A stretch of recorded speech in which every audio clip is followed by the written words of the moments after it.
अहं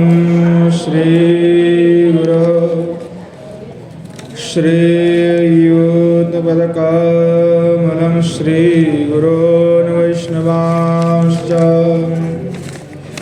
श्रीरूपं साग्रजातं सहगण रघुनाथान्वितं तं सजीवम् साद्वैतं सावधूतं परिजनसहितं श्रीकृष्णचैतन्यदेवं श्रीराधाकृष्णपादं ललिता श्रीविशाखान्वितश्च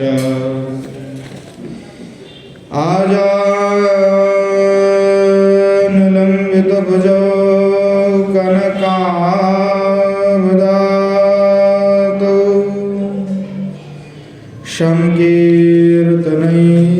संकीर्तनैकपितरौ कमलायताक्षौ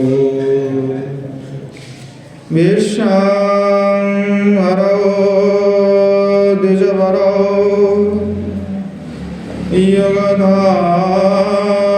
युगधर्मपालौ वन्दे जगत्प्रियकरौ करुणावतारौ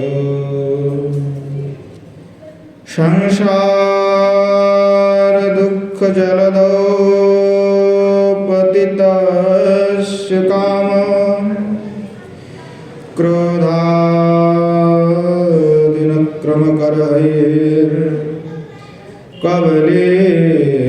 क्रोधादिनक्रमकरैर्कवलीकृतस्य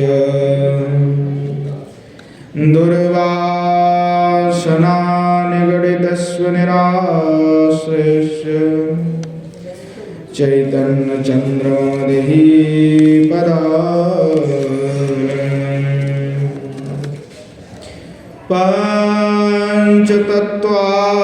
पञ्चतत्त्वात्मकं कृष्णं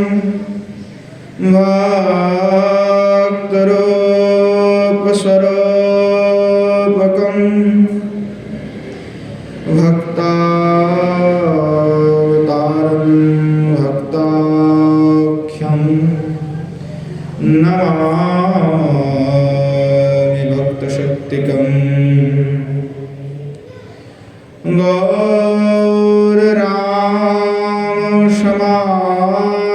गौररामशमारम्भाम् ईश्वरीणां च मध्यमाम् अस्मदाचार्यपर्यन्तं वन्दे गुरुपरम्पराम्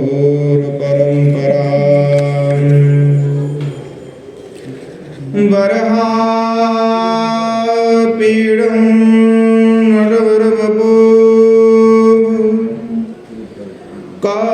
कारणयो कर्णिकारं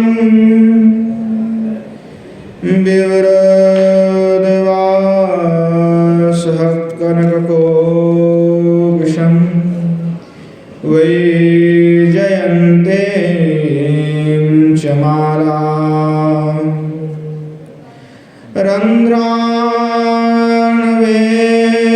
रन्ध्राणवेनरधरसुधया पूरयन्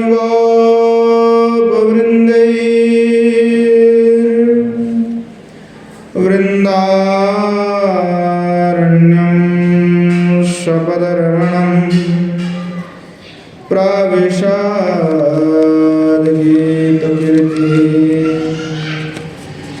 वंशी विभूषितकरान्नवनीर्दाभा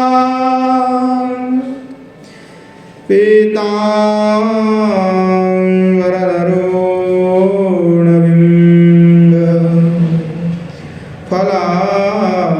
फलाधरुष्ठा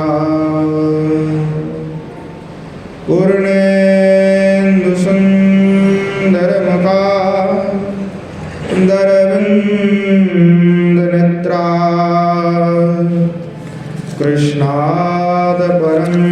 किमपि तात्तमहं न जाने। राधा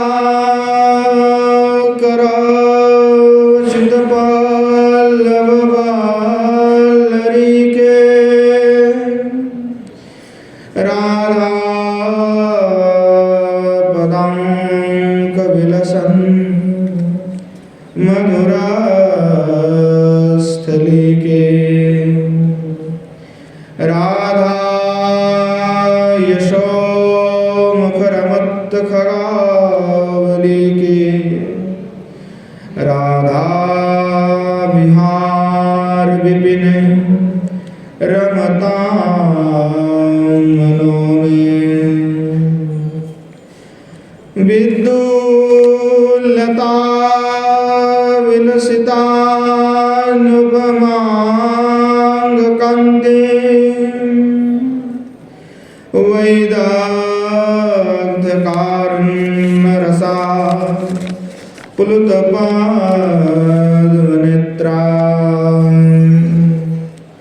वृंदावन नवन कुंज रसैक तृष्णा, राधां विना किमपि तात्त्वमहं न जाने। राधे वृंदावनाधीशे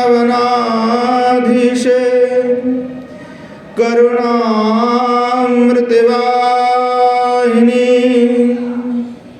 कृपया निजपादाब्ज दास्यमह्यं प्रदीयताम्। नारायणं नमस्कृत्य नरं चैव नरोत्तमं, देवीं सरस्वतीं व्यासं ततो जयमुदीरये। श्रीरूपं साग्रजं वन्दे रघुनाथं कृपामयं, श्रीजीवं भट्टजों च सज्जना सुखदायकम्। येषां सहज स्निग्धानं पादरेणुभीक्ष्णसः, सर्वविघ्न विनाशाय शिरसा धारयाम्यहम्। श्रीमद्भागवतं नौमि यस्यैकस्य प्रसादतः, अजितान् विजानाति सर्वसर्गमापि।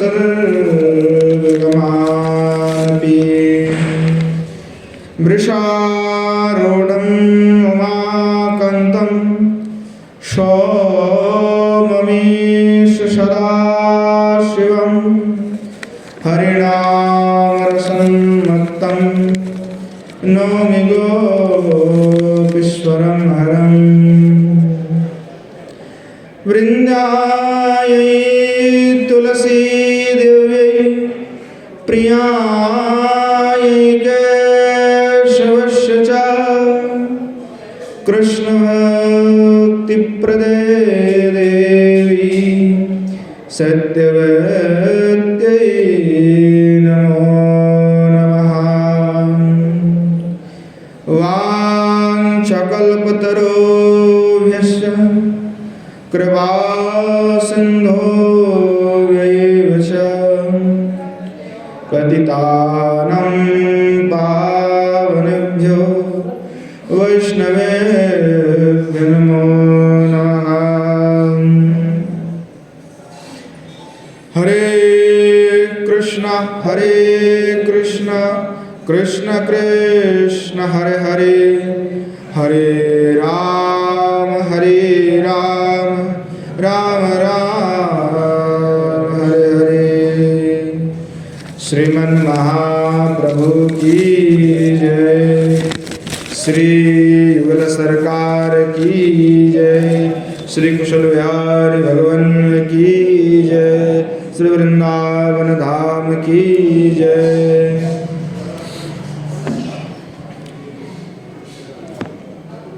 श्रीमन महाप्रभु के अनुकंपा कृपा से मुक्ति सत्संग में हम सभी श्री राधा रस सुधा नदी का आस्वादन कर रहे हैं। इस राधा रस सुधा नदी श्रीमन महाप्रभु के परम कृपा पात्र श्री प्रबोधानंद सरस्वतीपाद ने प्रकाशन की। उनके हृदय से यह सुधा नदी का प्राकट्य हुआ। जब मंथन होता है तभी अमृत निकलता है। तो साधना रूपी जो मंथन है, उस साधना रूपी मंथन के कारण ही इस सुधा निधि का प्राकट्य हुआ है। जब तक मंथन नहीं होगा तब तक अमृत प्रकट नहीं होता है। हमारे लिए मंथन क्या है? तो युगल सरकार की लीला का चिंतन ही मंथन है। श्री युगल सरकार है और लीला का स्मरण स्फूर्ति करना, चिंतन करना, वह मंथन है। तो जब तक मंथन नहीं होता है तब तक होता है। तो आस्वादन हम कर रहे थे पूर्व में, इसलिए कि मर्दो यदा त्यक्तो समस्त कर्मा निवेदितात्मा विचिकृष्टो में तदा मृतत्वं प्रतिपद्यमानो मयात्म भूयाय च कल्पते वै। कि श्री भगवान उद्धव जी से कह रहे हैं स्वयं कि जो व्यक्ति है उद्धव, जो व्यक्ति मरता यदा जब यह मनुष्य क्या है कि मरणशील है, पुनरपि जननम पुनरपि मरणम के जो चक्र है उस चक्र के में बार बार आवर्तन करते रहते हैं। करोड़ों बार जन्म हो चुके हैं, पता नहीं करोड़ों अनंत बार जन्म हो चुके हैं। करोड़ों कहने से भी हो सकता है कि गलत हो जाए। अनंत बार हमारा जन्म हो चुके हैं। कौन से जन्म में गए पता ही नहीं है। कभी देवता भी योनि भी प्राप्त किए होंगे, क्योंकि देवता भी अनित्य होते। देवता आप भी देवता बन सकते हैं। अगर आप अच्छे कर्म करते हैं, वैसे पुण्य आपके पास है, तो आप देवता बन सकते हैं। पर देवता बनने के बाद शून्य पुण्य मर्तुलोके विशन्ति। जब पुण्य खत्म हो जाता है तो देवता जो है अपने आप वहाँ से गिर पड़ते हैं स्वयं, या तो इंद्र धक्का दे करके फेंक देते हैं कि जाओ बेटा तुम्हारा सब खत्म हो गया है। तो पुनरुपि जननम और पुनरुपि मरणम के चक्र में आवर्तन करने वाले जीव हैं। तो अनंत जन्म हो चुके हैं, कुछ याद तो हमें है नहीं, सोचने पर विचार करने पर भी कुछ मिलता नहीं है। पूर्व जन्म का याद सभी को नहीं आता। वो लाखों करोड़ों में किसी को पुनर्जन्म की याद होता है, नहीं तो किसी को स्मरण भी नहीं आता कि कहाँ से हम आए हैं। पर जो संस्कार से पता लगा जा सकता है कि कहाँ से आए हैं, जो संस्कार है पूर्व जन्म का, उससे पता लग जाता है कि ये पिछले जन्म में कहाँ से आया है, क्योंकि संस्कार जो है रह जाता है। व्यक्ति मर जाएगा तो संस्कार रह जाएगा, ऊपर घूमता है। जब फिर दोबारा जन्म होता है ऊपर रहता है, फिर जैसे जन्म होता है तो फिर उसमें आकर के वो बच जाता है। तो संस्कार से पता लगता है। जो यहाँ वृंदावन में जो लोग हैं, चाहे उसमें कोई हो सकता है कि बहुत बड़े अच्छे महात्मा हैं, बहुत ज़्यादा भजन साधन किए हो, जो सिद्ध भी हो चुके हैं। ऐसा भी है जो अभी नए नए आए, पहली बार वृंदावन में आ रहा है। वृंदावन में आना ही बड़ी सौभाग्य की बात है। और जो यहाँ पे रह कर के भजन कर रहा है और उसमें सिद्ध कोटि हो गया, उसकी तो बात ही अलग है। वो करोड़ों जन्म से कर रहा है, एक जन्म से नहीं, करोड़ों जन्म से करके आ रहा है, तब जा कर के प्रभु का प्राप्ति उनको हुआ। ऐसा नहीं होगा। और हम न्यूने हम समझ रहे हमें कुछ नहीं हो रहा, अरे हम वृंदावन में आए, यही तो पता नहीं करोड़ों जन्म की श्री भगवत साधना से हम यहाँ आकर के पहुंचे। यह पहुंचना ही सबसे बड़ी बात है। अब यहाँ जब पहुंच गए तो चिंता नहीं है, पर यह है कि यहाँ पहुंचने के बाद अपना समय को व्यर्थ नहीं गवाना है, व्यर्थ नहीं गवाना है। जैसे उल्लू होते तो रोज तो सूरज उठता है, पर उल्लू को सूरज नहीं दिखाई पड़ता, सूरज की किरण इसको नहीं दिखाई पड़ता, क्योंकि उल्लू घर से बाहर निकलते तो ना दिखाई पड़ेगा, वो तो अंदर ही रहता। तो चैतन्य चरितामृत करके कहता है उल्लू के बहु ना रखिए सूर्य लोग, जो उल्लू होते हैं केचा उल्लू, तो वो सूरज की किरण को नहीं देख सकता, पर सूरज रोज उगता है, रोज किरण प्रदान कर रहे हैं, पर उल्लू को नहीं दिखाई पड़ रहा है, क्योंकि वो बाहर नहीं निकलते। तो ऐसे धाम में रह करके जो महात्मा का संग नहीं करेगा, रसिक संत से मेल मिलाप नहीं रखेगा, तो रस के संबंध में, भक्ति के संबंध में आगे नहीं बढ़ सकता। उसको लगा होना चाहिए, वह सत्संग करेगा तब जाकर के होगा। तो क्या कह रहे हैं कि मनुष्य मरणशील है, वह जानते हैं हम सब मर जाएंगे, चाहे मैं पहले मर जाऊं या आप पहले मर जाएं। अब कोई पता नहीं है कि कब कौन मरेगा, क्योंकि निश्वास नहीं विश्वास कदा रुद्ध भविष्यति आबाल्य कलजप्तव्यम हरिर्नामैव केवलम। कैवल्य पंचकम में जो लिखा है कि निश्वास नहीं विश्वास, निश्वास का कोई भी विश्वास नहीं। हो सकता है मैं कथा करते करते मेरा देहांत हो जाए, उसका कोई पता नहीं, और इससे डरना भी नहीं चाहिए कि कब मर जाएंगे क्या होगा, इससे कोई फर्क नहीं पड़ता। ऐसे बड़े संत भी देखे जो भजन गाते गाते प्राप्ति हो गई, हरे कृष्ण महामंत्र करते करते। ऐसे मैंने संत देखा जो हरिनाम करते करते हरिनाम की मुद्रा में ही उनका प्राप्ति हो गया, ऐसा अद्भुत। तो ये क्या कारण है? तो कहा कि वो मनुष्य मरणशील है, इसलिए उनको निरंतर हरि नाम ही करना चाहिए। हरे नाम, हरि नाम बाल्य अवस्था से यह करना चाहिए रोज। देखो संख्या में नहीं कर पा रहा है, पर जिह्वा तो है, युवा में काम करते हुए भी राधे राधे तो कहा जा सकता है, कृष्ण कृष्ण तो कहा जा सकता है, उसमें क्या आपत्ति है? तो कृष्ण कथा ही कहना चाहिए, कृष्ण नाम ही कहना चाहिए, उसके सिवाय इस युवा पर और कुछ नहीं लेना चाहिए, केवल कृष्ण नाम ही चलना चाहिए। भगवान नाम भगवत लीला ही बोलना है, सुनना है और कहना है। तो कहा मनुष्य जो है मरणशील है, पर ये मानवात्मा कभी जो है भक्ति में आगे बढ़ना ही नहीं चाहता, हमेशा ये विषय बंधन के कीचड़ में ही जा करके जो है रहना चाहता है। जैसे बरहा होते हैं, जैसे सुअर, तो क्या करता है, उसको अगर अच्छे से खाना भी दो तो खाएगा नहीं, वो जाएगा कीचड़ में। तो हमारे विषय से इतना लगाव है कि हमें अच्छे से खाना भी देगा तो हम खाएंगे नहीं उसको, हम तो जाएंगे सीधा कीचड़ में जा करके लौट पड़ेंगे, और अनंत काल से हम कीचड़ पे ही लौट रहे हैं, लौट मोट कर रहे हैं, बस उसी में फंसे हुए हैं। तो भगवान कहे कि देखो उद्धव, मनुष्य तो मरणशील है, उसको समझ नहीं आता, फिर भी कोई मरणशील जीव, कोई भी व्यक्ति जब सारे कर्मों का त्याग करके, जैसे अनेक विधि हैं, क्योंकि मार्ग दो, एक प्रवृत्ति है निवृत्ति, तो अचानक किसी का प्रवृत्ति से मन नहीं हटता, सब चाहता है कि मैं संसार भी करूं, विषय भी करूं और भगवान का भजन भी करूं, साथ में चलना चाहता है। निवृत्ति क्या तात्पर्य कि सब कुछ छोड़ करके केवल एक हो करके भगवान में लग जाना, वो निवृत्ति है।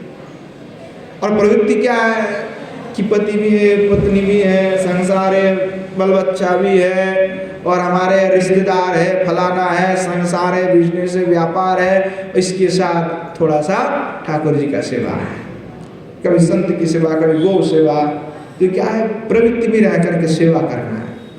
ये सब प्रवृत्ति में रह करके सेवा किया जाता है, ये प्रवृत्ति को छोड़ करके सेवा नहीं है।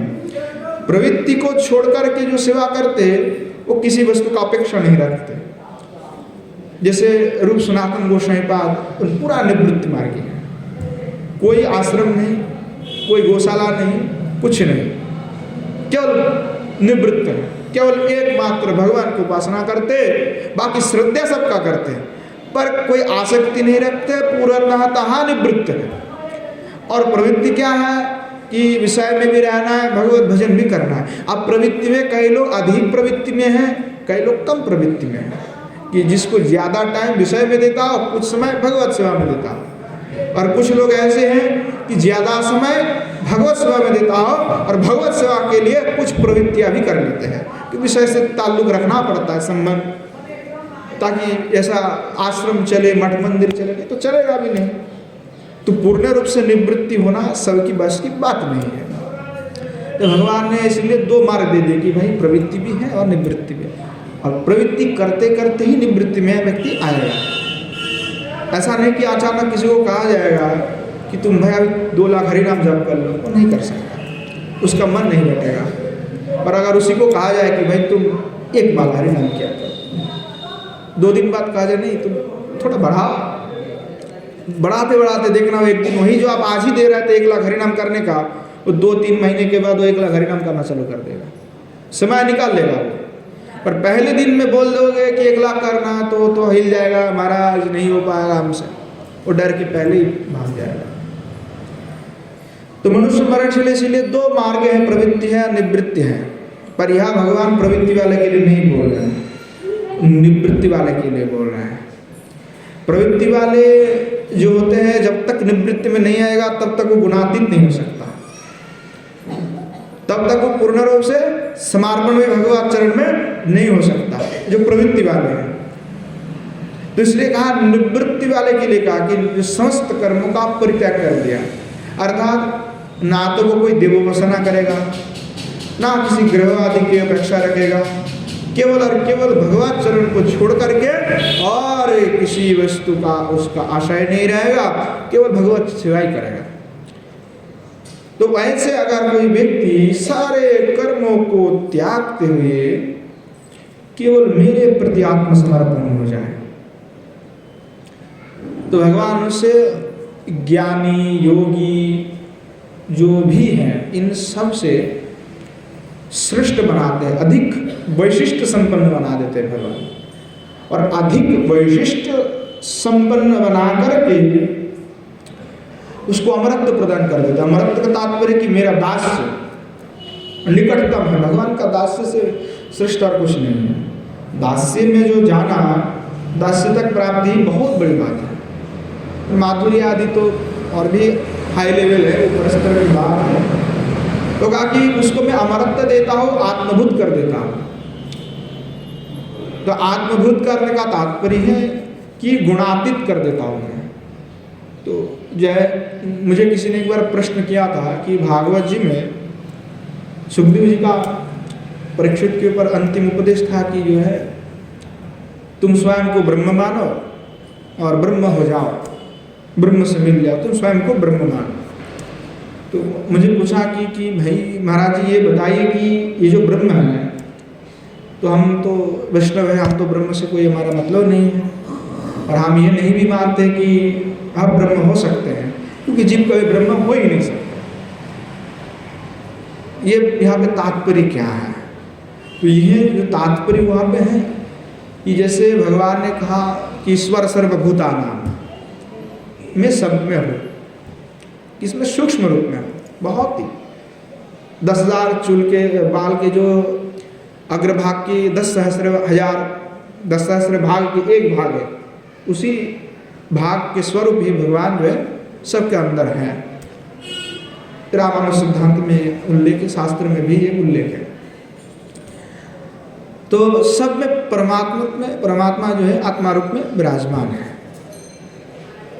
तो यहाँ पे तात्पर्य भगवान ने ये कहा कि जो सुखदेव जी ने गोस्वामी ने उपदेश दिए कि ब्रह्म हो जाओ, स्वयं को ब्रह्म माना। अर्थात ब्रह्म मानने की तात्पर्य है कि मैं भगवान का हूँ और ये सब भगवान का है। ईश्वर सर्वभूतानां जो कहा कि ईश्वर सब में, तो मैं और आप दोनों में जब ईश्वर है तो भेद क्या है? भेद तो कुछ नहीं है, और हम भेद मानते हैं। आपके अंदर भी वही है, मेरे अंदर भी वही है। तो उसका तात्पर्य भगवान ने कहा कि आत्मवत मानो, क्योंकि मैं दास हूँ ये मानो, और सभी भगवान के दास है, सबके अंदर वही बस रहे, तो किसी का भेद नहीं है। और तुम ब्रह्म पद की ही प्राप्ति करोगे। ब्रह्म, और यह ब्रह्म पद की तात्पर्य है कि भगवान की श्रीधाम की प्राप्ति।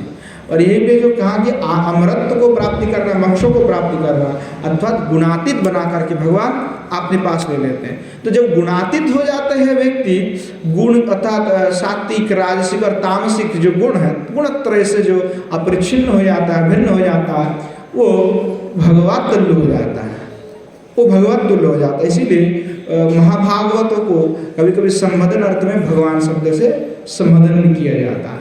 जैसे भीष्म को भी भगवान का शब्द प्रयोग किया गया, उद्धव जी को भी लिखिए कहा गया, नारद जी के लिए भी भगवान शब्द का प्रयोग हुए। तो ये सब सामर्थ्य अर्थ में भगवान है, महाभागवत है, भगवत तुल्य है। क्योंकि ये इन महाभागवत में ऐसे सामर्थ्य हैं कि ये भगवान को मिला सकते हैं। इनमें सामर्थ्य है कि वो कृपा करके आपको भगवत चरण में ले आ सकता है, ये भगवत तुल्य है। इसीलिए जीव गोस्वामी पाद ने राधा कृष्ण चंद्रिका में उल्लेख किए हैं, ये जो महाभागवत होते हैं, देव उपासना से बढ़कर के महाभागवत की उपासना है। इंद्रियादि देवता की उपासना करने से वे भगवान की भक्ति नहीं दे सकते और नहीं भगवत चरण में ले जा सकते हैं। परंतु महाभागवत जो होते हैं वो भगवत चरण में ले जा सकते हैं, वो उनके पास भक्ति है, वो भक्ति भी प्रदान करते हैं, और उसमें ऐसा सामर्थ्य कृपा प्रदान कर सकते हैं। ऐसा अद्भुत महाभागवत में ही है। तो इसलिए महाभागवत की अवश्य ही पूजा उपासना करने के लिए विधान है। तो यहाँ पे सभी जो पार्षद है वो गुणातीत है। तो इसीलिए भगवान ने कहा कि ये गुणातीत करके अमरत्व को प्रदान करके मैं इन सभी को मेरे पास बुला लेता हूँ, और वे मेरे सेवा को ही प्राप्ति करते हैं। तो हमें अपनाना क्या होगा? निवृत्ति। चाहे भले आप आज प्रवृत्ति में हो, पर आपको निवृत्ति में जाना ही है। जब तक निवृत्ति में नहीं जाते हैं तब तक वह पूर्ण रूप से भगवत प्राप्ति नहीं हो पाता, पूर्ण रूप से लीला का स्मरण नहीं हो पाता। और पहले पहले थोड़ा बहुत दर्शन होता है, जैसे आग जलाते हैं तो तुरंत क्या पूरा फैल जाता है? नहीं फैलता है ना। अब लकड़ी है, अब पहले आग जलाएंगे तो पूरा फैलेगा थोड़ा, पहले धीरे धीरे फैलेगा, पर उसका भाव धीरे धीरे थोड़ा आता है। धीरे धीरे क्या होता है, जब अग्नि पूरा जल जा आरंभ हो जाता है, लकड़ी पूरा सब में अग्नि जल जाता है, तो उसका भाव ज़्यादा तीव्र होता है। तो इसी प्रकार से जो है भजन जब करते जाते व्यक्ति सिद्ध स्तर में जैसे प्रवेश उनका होता है, धीरे धीरे उसका जो है उस अपनी अनुभूति जो है बढ़ते जाते हैं। भगवान से कनेक्शन जो है वो ज़्यादा प्रगाढ़ हो जाता है। पहले पहले नहीं होता है, पहले थोड़ा थोड़ा होता है। वो पूर्ण रूप से तब होता है जब धीरे धीरे व्यक्ति करते हैं। और धीरे धीरे वही है, पूर्व में हमने आस्वादन किए कि जो भक्ति करते हैं, जो भजन करते हैं, वो धीरे धीरे भक्ति और भजन के प्रभाव से निवृत्ति में ही आ जाते हैं। जैसे खाना खाने से शुद्धा की निवृत्ति होता है, भक्ति और भजन करने से भी पुष्टि तुष्टि और ये जो विषय से वैराग्य अपने आप ही स्वतः ही होने लगता है। और उसके लिए हमें भजन करना होगा। तो कैसे? तो मरते यदि आपने मन को कि मैं इस सभी विषय से हट रहा हूँ, तो अभिष्ट जो होते हैं हमारे लिए अभिष्ट कौन है? युगल सरकार। किसी को राम सीता अभिष्ट है, किसी को लक्ष्मी नारायण जी अभिष्ट है, पर हमारे लिए युगल सरकार ही अभिष्ट है। श्री जीव गोस्वामी पाद राधा कृष्ण चंद्रिका के दीपिका के अंत में कहा है कि कोई उमा महेश्वर को भजन करते हैं, कोई लक्ष्मी नारायण जी की उपासना करते हैं, कोई राम सीता की उपासना करते हैं। हमें इस पर कोई भी आपत्ति नहीं है, पर हम तो श्री युगल सरकार का ही उपासना करते हैं और युगल सरकार में ही मन लगाए। तो हमें किसी से आपत्ति नहीं है अथवा विषय विद्वेष नहीं, पर हमारे लिए उपास्य जो है श्री युगल सरकार है। इससे बड़ी बात और क्या कह सकते जीव गोस्वामी पाद, किसी से कोई भी मतभेद नहीं, पर हमारा उपास्य हमारे लिए तो युगल सरकार है, हमारे प्राण है। तो विष्ट के चरण में मन अगर लगा लिया जाता है तो मन जो है कमल हो जाता है, सरस हो जाता है। मन में व्यासन नहीं आते, दुर्व्यासना नहीं जागृत होता है। और जब लीला स्मरण होता है, जब लीला स्मरण करते तो लीला की ऐसी अवस्था होता है कि लीला एक बार स्फूर्ति होने पर जो भगवान की जो गुण है, रूप है, वो कभी भूल ही नहीं सकते व्यक्ति। एक बार किसी को भगवत दर्शन हो गया सही में, तो वो कोशिश करेगा, प्रयास करेगा कि मैं भगवान को भूल जाऊं, उनके रूप गुण और लीला को भूल जाओ, तो भूल नहीं सकता। उसकी दिमाग में, दिलों में वही आएगा। वो आंखें बंद करेगा तो वही देखेगा, सोएगा तो ही दिखेगा, बैठेगा तो भी दिखेगा, उसकी आंखों के सामने वही हमेशा ही दिखाई पड़ेगा। व्यक्ति चाहेगा कि मैं भूल जाओ तो ये हो नहीं सकता, क्योंकि भगवान की रूपों का, गुणों का ऐसी महिमा है कि जो एक बार दर्शन कर लेता है, सुन लेता है, भूल नहीं सकता। तो कहा कि ऐसे हैं रूप गुण आते तो भूलने की चेष्टा नहीं कर पाते। जब साक्षात भगवत दर्शन एक बार हो जाए तो संभव नहीं है। पर कहते हैं कि देखिए कि जैसे कि जो ये प्रवृत्ति वाले जीव होते हैं अथवा हम जैसे अधम जीव जो है, हम में ऐसा नहीं होता। हम तो सुनते हैं भूल जाते हैं। हाँ, हम सुन लिए फिर भूल भी जाते हैं, याद नहीं रहते हम लोगों को, क्योंकि हम सब अधम हैं, इसलिए पापिष्ट हैं, नराधम हैं, इसलिए हमें भूलने की बीमारी लगी हुई है। अगर हम संसार को, देह को, दैहिक आदि को भी भूलना चाहते हैं तो भी भूल नहीं पाते हैं, क्योंकि हम लोगों का ऐसी दुर्वस्था है। तो इस दुर्वस्था से निकलने के लिए जो है स्वयं के मन को, क्योंकि अपना मन का लगाव अपने हाथ में है, उसको किसी भी तरह से श्री युगल सरकार के श्री चरण में ही लगा के रखना है, क्योंकि वो भागेगा और उसको भागने नहीं देना। क्योंकि मनुष्य का मन ही बंधन और मोक्ष का कारण है। या मोक्ष का तात्पर्य हम दास से लेते हैं, दास संख्य बात मधुर इत्यादि, या मोक्ष का शब्द का तात्पर्य हम ब्रह्म ज्योति से मिलने की बात नहीं करते। तो मनुष्य का जो मन है वही बंधन और मोक्ष का कारण है। तो हमारे जैसे अधम जीव जो है कुछ भूल नहीं पाते, क्योंकि हमारे मन की लगाव हमारे हाथ पे होने पर भी हमने पकड़ के नहीं रखे, उसको हमने छोड़ के रखे। और छोड़ के रखे इसलिए वो कभी अपने मर्जी से भटकता है, वो अपनी मर्जी से भटकता है। उसको मारना पड़ेगा, अपने हाथ में उसको पकड़ना पड़ेगा, क्योंकि मन जो तीव्र चंचल घोड़ा है और वो रुकता नहीं है, सोता तक नहीं है, भटकते हैं वो। तो क्या होता है, उसके कारण हमारे मन चंचल होता है और हम विषय में इधर उधर दुनिया भर की चीज में हमारा मन लग जाता है। हम जानते हैं हमारा देह जो है क्षणभंगुर है, हम क्षणभंगुर है, कभी भी हम मर सकते हैं, फिर भी हम देह में आवेश रखते हैं, जिसके कारण अनर्थ हो जाता है। तो हम जैसे जीवों के लिए श्री गोस्वामी पाद, श्री नरोत्तम दास ठाकुर महाशय उपदेश देते हैं कि कैसे अपने मन को भगवान चरण में लगाए और कैसे श्री किशोर जी का दासित्व को प्राप्त करने के लिए अपने हृदय में उसको लगा के रखें, कैसे मन को लगा। तो कहा कि देखो उसके लिए सबसे बड़ी उपाय ये है, आन कथा ना को बोलिबो, आन कथा ना सुनिबो, সকলই করিব পরমার্থ, প্রার্থনা করিব সদা অভীষ্ট लालसा कथा, इहा बिना सकली अनर्थ। कितने बड़े अद्भुत बात श्री ठाकुर भाषा कह रहे हैं, बंगाली में कह रहे हैं और हम इसको हिंदी में ही व्याख्यान कर देते हैं। कह रहे हैं आण कथा।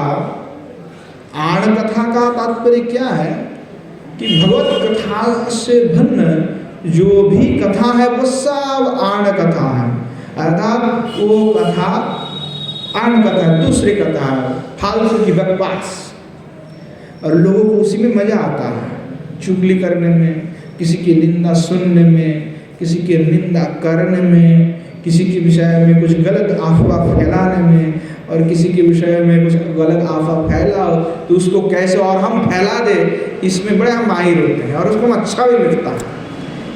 हमें यही रस मिलता है, हमको हमें भगवत कथा से रस नहीं मिलता है, हमें इससे रस मिलते हैं कि किसका कैसे निंदा करे, कैसे किसका चर्चा करे, कैसे किसी पर कुछ आरोप लगवा दे, हाँ कुछ उल्टा सीधा बोले, हमें इसी में रुचि आता है और इसी में हम रस ढूंढते हैं।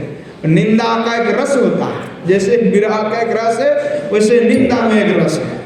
तो ये निंदा रस में हम रत हैं, परचर्या के जो रस है उस रस में रहता है, उसमें हमें बड़ा आनंद आता है। तो ये क्या है? विषय रस है।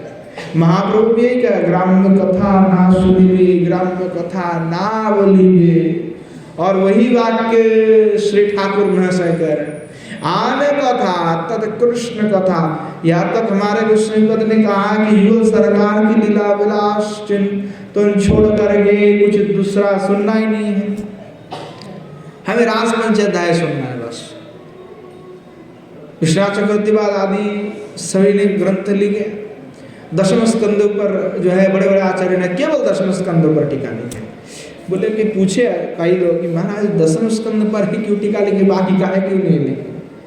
तो बोले हमारे लिए तो दशम स्कंद ही मूल है, और दशम स्कंद के आधा ही लिखते कई लोग कि जब कृष्ण मथुरा छोड़ करके चले गए, उद्धव जी का प्रसंग वही तक, जब भगवान गए मथुरा उद्धव जी को भेजे उतना ही प्रसंग, बाकी पूरा नहीं लिखते। टीका लिखा नहीं को लोगों ने लिखे, और सबसे अधिक लोग ने रासपंच अध्याय पर टीका लिखे। बोले हमें और कुछ नहीं करना, रासपंच अध्याय बस। इतना निष्ठा है कि बाहर की कोई भी भगवान की लीला है, फिर भी हमारा दूसरी लीला में हमें रस नहीं मिल रहा, इसलिए केवल युगल सरकार की जो विलास है उस विलास रस में हम डूबना चाहते हैं। हमें और कुछ से, क्योंकि बाहर की दुनिया भर की कथा सुने फिर दिमाग भटक जाता है, लग नहीं पाता है, मन नहीं लगता भाई किसको छोड़ करके किसको पूजे। इष्ट नहीं बना पाए, आज तक हम इष्ट नहीं बना पाए, हमारा इष्ट कौन है, हम किसको चाहते हैं, इष्ट क्या है? कभी शिव जी के पास दौड़ेंगे तो कभी लक्ष्मी जी के पास, लक्ष्मी जी कहेंगे धन दे दो, धन दे दो, कुछ मिल जाए। भगवान से जाकर के शिव जी से कुछ और प्रार्थना करने लगेंगे। शिव जी ठहरा वैष्णव अग्रगण्य, वैष्णव में सबसे अग्रगण्य शिव जी है, तो शिव जी से जाकर के भक्ति नहीं मांगेंगे, कहेंगे शिव जी दे दो कुछ ऐसे ही विषय प्रपंच। शिव जी बड़े दुखी होते होंगे कि जल तो चढ़ा रहा है पर क्या मांग रहा है, अरे भक्ति मांग लेता मेरे से। प्रचिताओं पुत्र को कैसे उन्होंने भगवत प्राप्ति करा दिया, एक स्तुति करके बोला ये स्तुति जाकर कर लो भगवत प्राप्ति हो जाएगी। भागवत में वर्णना है, प्रचिताओं के पुत्र जो जा रहे थे तपस्या करने के लिए, तो बीच में मिल गए हमारे शिव जी। शिव जी कहा भाई कहाँ जा रहे हो?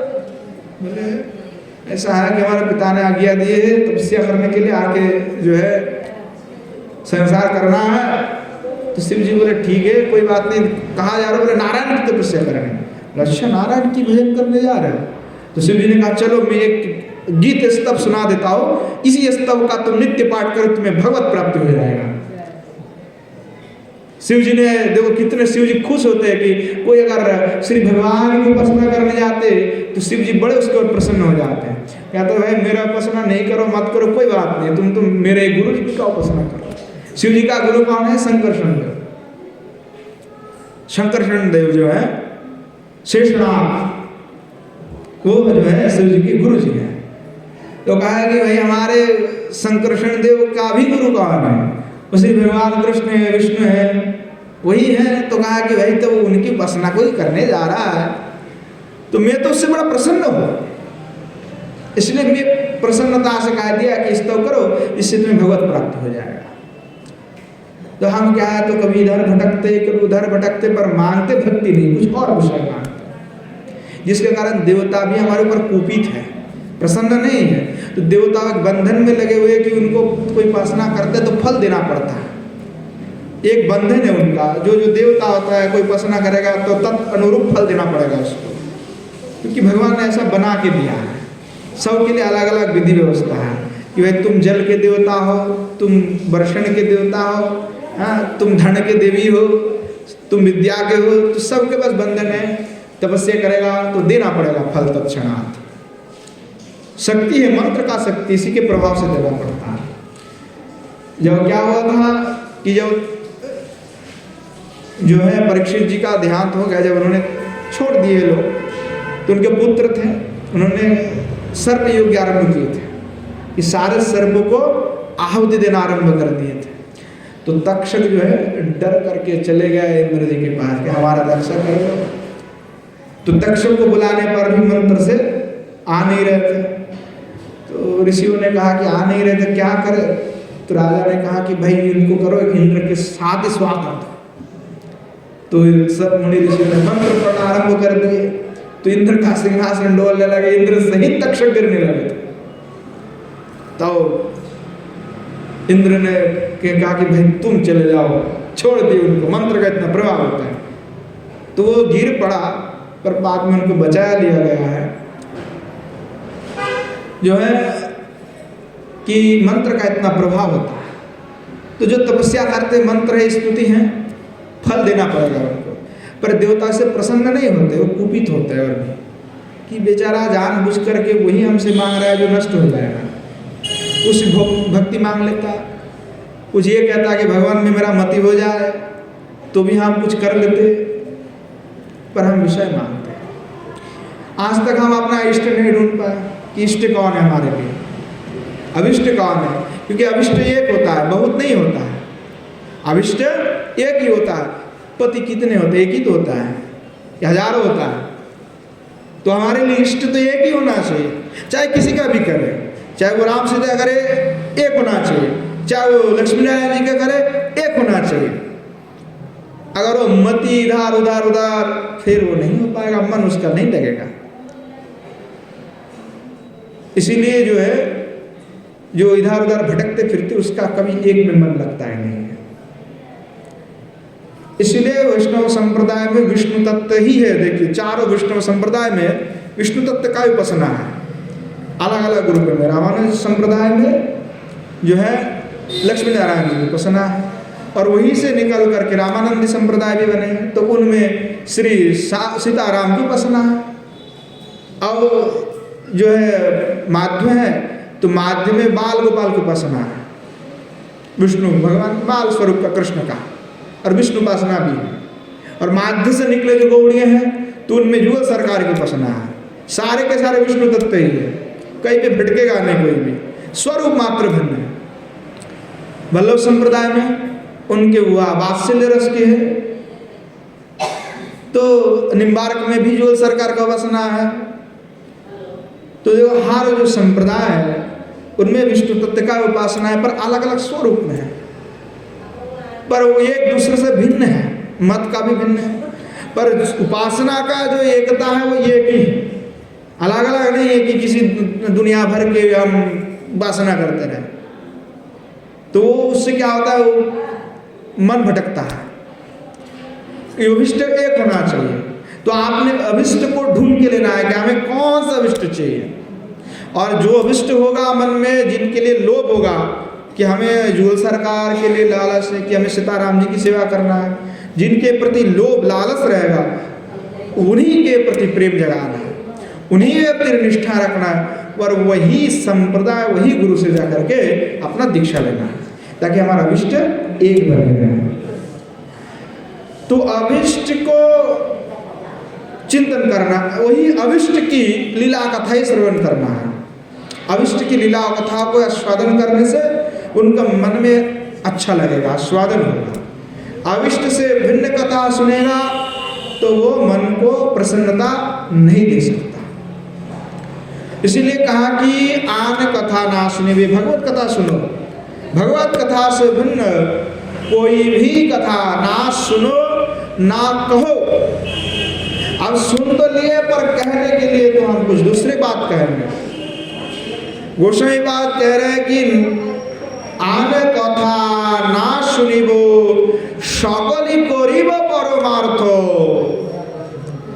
कहने लगे कि आन कथा ना तो कहोगे ना आन कथा सुनोगे।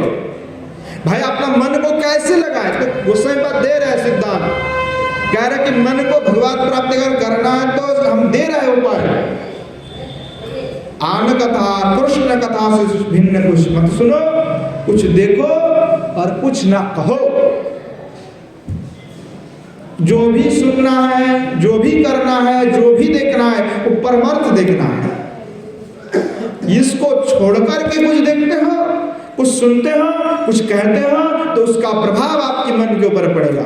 आप चंचल हो जाओगे, आपके हृदय में भगवान नहीं बैठ सकता। युगल सरकार को आप अपने हृदय पे स्थान नहीं दे पाओगे, क्योंकि आपकी हृदय के स्थान पे कुछ और आकर के विषय बैठ गया है। खाली नहीं है, वो भरे हुए हैं, विषय रस भरे हुए हैं। इसीलिए कृष्ण रस वहां पे नहीं आ पा रहा है। इसीलिए अन्य कथा, दूसरे जो कथा है, विषय है, उस विषय को छोड़ना पड़ेगा। कहना भी छोड़ना होगा, सुनना भी छोड़ना होगा।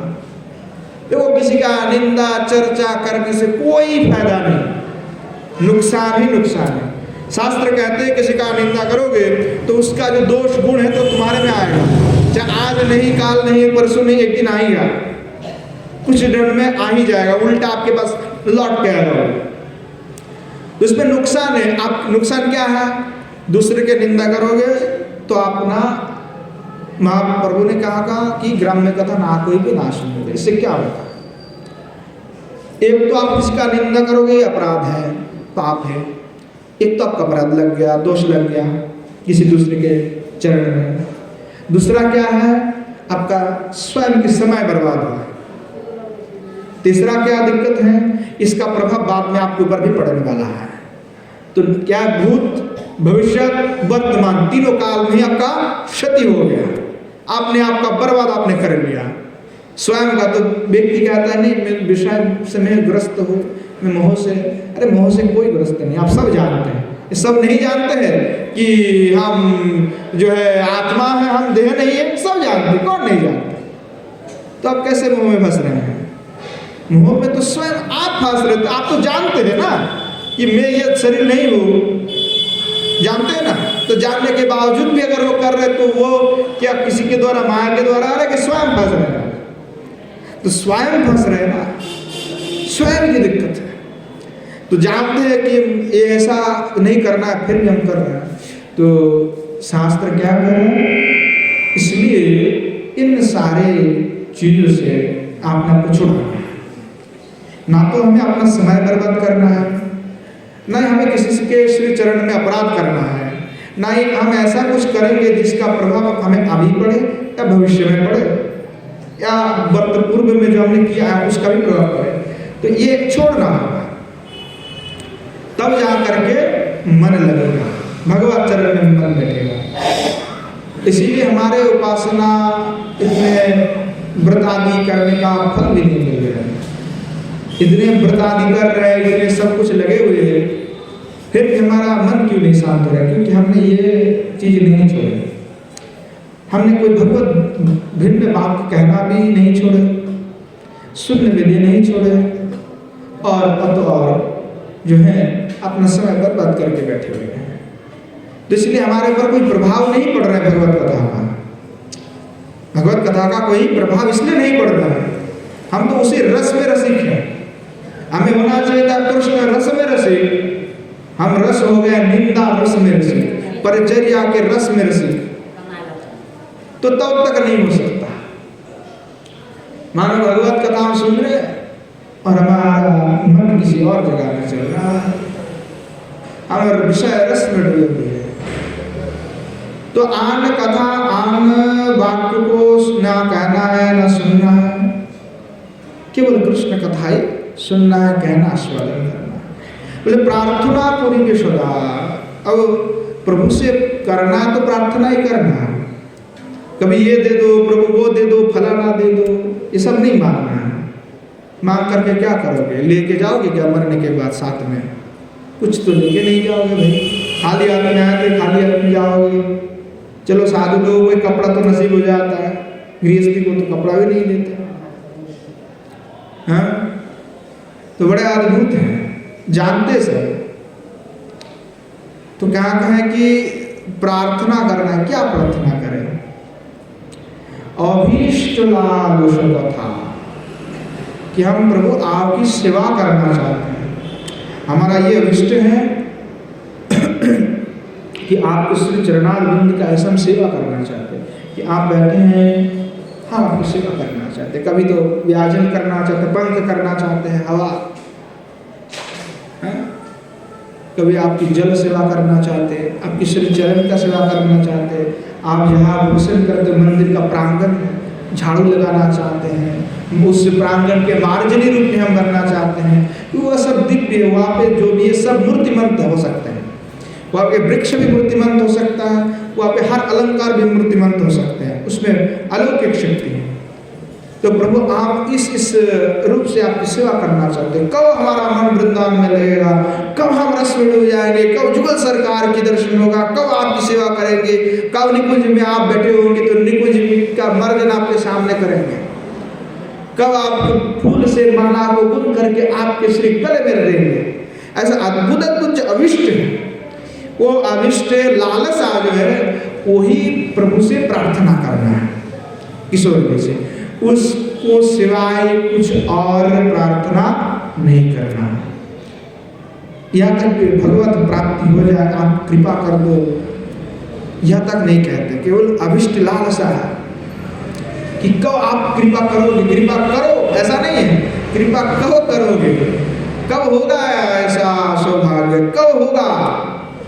तो लालसा कहता यहाँ बिना सकल अनर्थ, एकदम सीधी साफ बात है, कोई इसमें दो राय नहीं है, सारे साफ बात कहते गोसाई बात। ये छोड़ करके जो कुछ भी है वो अनर्थ है, इसके ऊपर और क्या बात करें। और कई लोग अगर इसका अनर्थ ना मान करके कुछ और मानने की प्रयास करते तो सबको झूठ मूठ की बात कह रहे हैं। गोसाई बात सीधी शब्द में कह रही है कि बाकी जो कुछ भी है सब क्या है, अनर्थ है। और अनर्थ को लेकर के पड़े रहता है, उसका कल्याण कभी हो नहीं सकता। इसलिए कृष्ण कथा, कृष्ण लीला वही सुनना, आस्वादन करना, कहना। किसी के निंदा चर्चा को छोड़ करके जब बैठे हुआ हो, अरे महाराज जी ने ऐसी अद्भुत कथा सुनाई थी, आपने क्या समझा कथा है, ऐसा आलाप करना चाहिए। किशोर जी क्या ऐसे अद्भुत नुपुर का धनी है, वह कैसा धनी होगा, आपको क्या लगता है? ऐसे चर्चा ऐसा होना चाहिए। और हम चर्चा कुछ और ही करेंगे तो जिसके कारण हमारा मन रस का अनुभूति नहीं कर सकता, लग नहीं सकता। तो मन को लगाने का विधि तो गोसाई पद ने बताए दिए हैं, महाप्रभु ने भी कह दिए हैं। फिर भी हम अगर उस पर नहीं चलेंगे तो हमारा मन कभी लगेगा नहीं, और हम पुनरुपि जननम पुनरुपि मरणम के जो चक्र है उस चक्र में जो है घूमते रहेंगे और कभी उससे मुक्त नहीं हो पाएंगे, ना ही भगवत प्राप्ति हमारा होगा। तो इस विधि को अपना करके जो चलता है उसके हृदय पे कोमलता आ जाता है, धीरे धीरे उसका मन उसी एक बाउंड्री में बंध जाता है, उसके बाहर वो नहीं जाता। और मन उसी के अंदर बांधना है, अपने आप को भी उसी के अंदर बांधना है। ना तो मैं इस करने से कृष्ण कथाओं को सिवा कुछ सुनूंगा, ना तो मैं कुछ किसी के दूसरे के बारे में चर्चा करूंगा। चर्चा अगर मुझे करना है तो कृष्ण कथा ही चर्चा करना है। तो दुनिया के जो प्रपंच है, दुनिया के जो जंजाल है, उस जंजाल से जब तक मुक्त नहीं होते तब तक नहीं हो पाता। इसीलिए वो करना है, देखो एक दिन में होगा नहीं, ऐसा है कि जो वृंदावन में संत आते हैं, जो पहले पहले आते हैं और बाद में जब आते हैं, परिवर्तन होता है। संसार का परिवर्तन होना नियम है और व्यक्ति परिवर्तन होता है। पूर्व में बड़े बड़े कुछ गलत किया हो, ऐसा देखा गया कि बड़े बड़े डाकू चोर भी भगवत भक्त बन गए हैं। पूर्व में क्या था उससे कोई फर्क नहीं पड़ता है, वर्तमान की स्थिति देखना है। पूर्व में हो सकता है प्रणाम किया, कुछ किया और अभी भक्ति में पूर्णतः लग गया तो कोई भी आपत्ति नहीं, कोई दोष नहीं है। जगाई बाधाई के भाई क्या नहीं किए, ब्राह्मण संतान होकर के जो है शराब पीता था, उल्टा सीधा हरकत करते थे, हरिनाम करने वालों को पीटता था। जिस दिन महाप्रभु ने कृपा कर दी, नित्यानंद प्रभु ने कृपा कर दी, उसके बाद से कभी भी गलत नहीं किया, कभी भी कुछ ऐसा कृत्य नहीं किए कि जिससे उनको भगवत प्राप्ति में बाधक बन जाए। कोई भी बुराई नहीं की, कोई भी दुष्कर्म नहीं किए, कोई दुर्वासना नहीं रखे, कोई सारे व्यासन को त्याग दिए। और हमें गुरु जी दीक्षा दे करके गए, हरिनाम दे के गए, हम तो उसके बाद ही रात्रि में किसी का निंदा करना आरम्भ कर दिए, चर्चा करना आरम्भ कर दिए, तो कैसे होगा? कई लोग कहते हैं कि शास्त्र में है कि एक हरिनामे जत पाप हरे जीवेर साथ दुनाए तत पाप कर। एक हरिनामे जितना पाप हर लेता है, जिनका साध्य ही नहीं है उतना पाप कर सके अपने जीवन में। और इसका उल्टा बात भी है, कोटि कल्प काल करे यदि हरिनाम संकीर्तन तो ना पाए से श्री ब्रजेंद्र नंदन। अब कोटि कल्प काल का हरिनाम संकीर्तन करने पर भी उसको ब्रजेंद्र नंदन नहीं मिल सकता। दोनों विरोधी बात है। इसका क्या है कि हम वही है कि जो हमारे दीक्षा हो गया, जब हमें गुरु जी ने महामंत्र प्रदान की, उसके बाद से सारे दुर्व्यसना को त्याग देना होगा, तब जाकर के वो हरिनाम पूर्ण फल देगा, प्रेम भगवत प्राप्ति। अगर हम दुर्व्यसन को रखेंगे, अनर्थक कार्य करेंगे, तो फिर हरिनाम कोटि कल्प काल हरिनाम करने पर भी भगवत प्राप्ति नहीं होगा। इसका यही तात्पर्य है। जब जगाई माधाई को कृपा की है, उसके बाद से वो कभी भी कोई भी गलत काम नहीं की, कोई दुर्व्यासन नहीं था। नित्यानंद प्रभु ने भी उद्धार किए, नित्यानंद प्रभु ने भी पापिष्ठ का उद्धार किए, कई पापियों का, तो जिनका उद्धार किए उसके बाद वो कभी दुर्व्यासन नहीं था उनके हृदय में। जब कृपा कर दी उसके बाद से भगवत ऐसा भक्त बन गए, कभी कोई गलत काम नहीं, केवल मत इसी में लगे हुए, तो इसलिए उनका एक ही बार में कल्याण हो गया। और हमें क्या है, दे तो दिए है हरिनाम, ले भी लिए हमने, पर गलत काम दुर्व्यासना ये सब नहीं छोड़े, और इसीलिए हमें कर्म से कुछ प्राप्ति नहीं हो पा रहा है। एक बार करने से तो हो नहीं रहा है, हजारों बार करें तो भी नहीं हो रहा है, लाखों बार से नहीं हो रहा है। कारण क्या है? यही कारण है, ये मन से ये सब हटाना होगा, तब होगा। तो ठाकुर हमेशा क्या कहा कि भगवत कथा सुनना है, भगवत कथा कहना और भगवत कथा ही चर्चा करना है, इसको छोड़ करके और प्रार्थना प्रभु से क्या करना है, सेवा अभिलाष मांगना है। इसके सिवाय जो भी प्रार्थना है, जो भी कथा है, वो सब अनर्थ है, और यही अनर्थ आपको नष्ट कर देगा।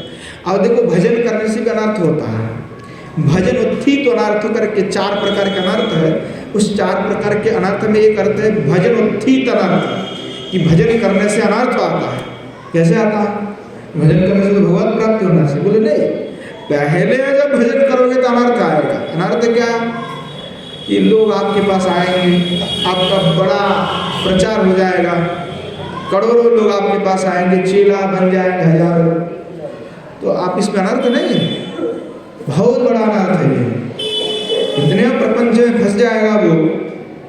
पहले कोई व्यक्ति परिक्रमा मार्ग में हम निकले तो कोई देखता तो पहचानता नहीं, तो कोई रुकते नहीं, कोई बोलते नहीं।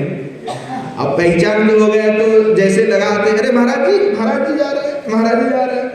साथ में अगर 10 लोग 50 लोग भी चलेंगे फिर तो मन को नहीं लगा पा रहे एक साथ में। पहले मन शांति से बैठे होते थे, और अब शांति जैसे परिक्रमा करते तो बड़ा आनंद से एकदम निर्जन होकर के परिक्रमा लगा रहे हैं। और आप साथ में तो 50 लोग चलने वाले, ढोल नगाड़ा बज रहा है, तो क्या हुआ, अपना वैसा पहले का भजन नहीं रहा, तो अनर्थ हो गया। कड़वा सेठ आ रहा है, साहूकार आ रहा है आपके पास, महाराज जी ये है, महाराज जी वो है, फलाना है, अब 2 घंटा भी समय दे रहे हो तो भगवत कथा नहीं हो रहा है वहाँ पे, चर्चा, महाराज जी ये समस्या है क्या करें, महाराज जी वो है, महाराज जी ये, महाराज जी के पास ये, फलाना, सारे विषय इतने जकड़ लेता है। फिर आपका जो भजन था, भजन का फल क्या हो गया, विषय हो गया। तो भगवान पहले परीक्षा करते हैं कि भाई भजन जब करोगे तो मैं तो तुम्हें पहले दूंगा विषय, प्रेम इतने आसानी से थोड़ी दिया जाएगा, तो परीक्षा करके दिया जाएगा। परीक्षा इसलिए किया जाएगा क्योंकि अगर हमने दे दिए तो रख नहीं पाएगा, इसलिए पहले ये सब आता है। और इस कसौटी को कोई पार कर लेता है, त्याग देता है, तब तो भगवान उसके करतल हस्तगत हो जाता है। करतल हस्तगत, गोस्वामीपाद के पास बड़े बड़े सेठ आया करते थे, साहूकार राजा, हाँ, तो कुछ मांगते नहीं थे। सिद्ध कृष्णदास बाबा जी महाराज थे तो भजन करते थे, बड़े सिद्ध महात्मा थे। तो जयपुर के जो राजा थे, जयपुर के जो राजा, तो मान सिंह, तो जो मुगलों के साथ उनका लड़ाई चलता था, तो मुगलों के साथ पहली बार लड़ाई में हार गए। तो हार गए तो वृंदावन में आ गए बाबा के पास, क्योंकि वो उन्हीं के भाई तो जो है राधा दामोदर आदि सब वहीं पे है, तो सेवा क्या करते हैं, पहले से गौड़ीय संप्रदाय से जुड़े हुए हैं। तो वे आए बाबा के पास, सुना कि ऐसे शुद्ध महात्मा है, तो आए महाराज जी के पास, बोले महाराज जी ऐसा ऐसा है, हमारे पास तो श्री ठाकुर जी भी है, युद्ध में हार जाएंगे तो जो है मलक्ष्य है ये सब नष्ट कर देंगे, कुछ कृपा कर दीजिए। तो महाराज जी ने बोले कि ठीक है, इस बार तुम युद्ध करना, तुम जीत जाओगे। तो युद्ध हुए, युद्ध में जो है मान सिंह जीत गए, बाबा की भजन की प्रताप से जीत गए। और लौट करके पुनः वृंदावन में आए, आकर के बाबा से प्रार्थना की कि महाराज बताइए क्या सेवा करें आपके लिए, तो बड़ा आश्रम बना दे, हैं क्या चाहिए आपको बताइए। महाराज जी ने कहा कि हम मांगेंगे तो तुम दोगे। राजा ने कहा हाँ आप जो चाहे वो स्वयं कर देंगे, क्या है। महाराज जी ने कहा कि हमने सुना है कि तुम्हारे बहुत स्त्रियां हैं, तो उन सभी स्त्रियों में तुम्हारा जो सबसे प्रियतम है और जो सबसे खूबसूरत है उसी को मेरे पास भेज देना। तो मान सिंह को लगा कि महाराज जी तब बूढ़ा हो रहा है, अभी विषय को भोगने की इच्छा क्यों हो रहा है, लग रहा है कि कोई विषय को भोगने की इच्छा हो रहा है महाराज जी को। तो ठीक है कोई बात नहीं, मैं महाराज जी कह रहा है तो भेज देंगे। तो कहा ठीक है महाराज जी हम भेज देंगे। तो राजा ने पत्नी बुलाया अपने सबसे जो सुंदरी और जिनको सबसे अधिक प्रेम करते थे, तो बुलाया और 2 अपने सेनाओं को लेकर के जो है भेज दी। और राजा दूर पे खड़ा, रात्रि बोला रात्रि काल में भेज देना, तो रात्रि काल में भेज दिए। महाराज जी तो भजन के आवेश में, एकदम सिद्ध महात्मा तो भजन के आवेश में रहता है, और जैसे स्त्री को सजा दिया करके भेजो कि उनको लगा कि महाराज जी से भोग करने के लिए बोल रहे, तो सजा के एकदम अप्सरा जैसे बना करके भेज दिए। महाराज जी भजन के आवेश में थे, भेजा उनके पास। स्त्री आकर के जैसे कहा कि महाराज जी मैं रानी हूँ उनका, और महाराज जी ने ऐसे हुंकार दिए, उस हुंकार को सुन करके जो स्त्री थी वो एकदम अपने आप ही को मूर्छित होकर के गए, और जो 2 सैन्य आए तो देख करके भागे।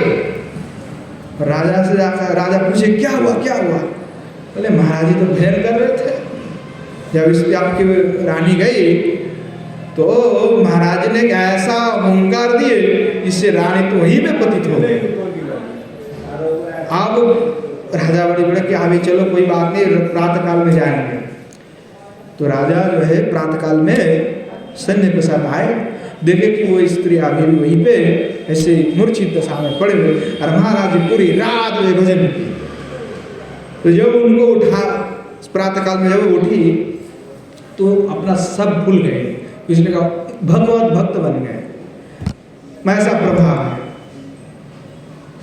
तो भगवत भक्त बन गए तो महाराज जी को कहा कि भाई कुछ व्यवस्था कर दे, आप कहीं पर रहेगा फिर कुछ व्यवस्था।